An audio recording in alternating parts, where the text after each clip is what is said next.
aos homens.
Agora o padre vai dar a bênção. Silêncio, gente. Ouvindo, fala padre, bota uma camiseta, um klezma.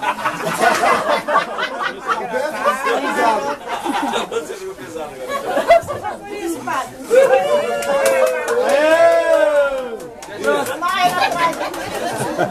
Colocou O seu cachorro. Amém. Pai nosso, que estás no céu, santificado seja o vosso nome. Venha a nós o vosso reino, seja feita a vossa vontade, assim na terra como no céu. O pão nosso de cada dia nos dai hoje. Perdoai as nossas ofensas, assim como nós perdoamos a quem nos tem ofendido. E não nos deixeis cair em tentação, mas livrai-nos do mal. Amém. Que Deus Pai Todo-Poderoso abençoe os aniversariantes, Rose e Cal. Que abençoe também as bodas de prata, Cal e Ana, e a todos nós aqui presentes. Que Deus Pai Todo-Poderoso abençoe, em nome do Pai, do Filho e do Espírito Santo. Amém.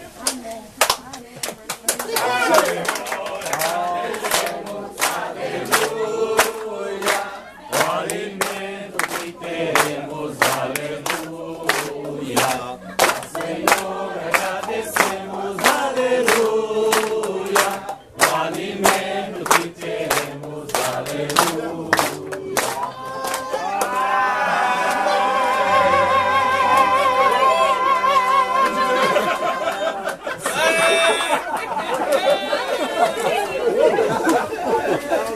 Agora é uma fila para o povo. Nós temos mais velho. Terceira idade, crianças, mulheres.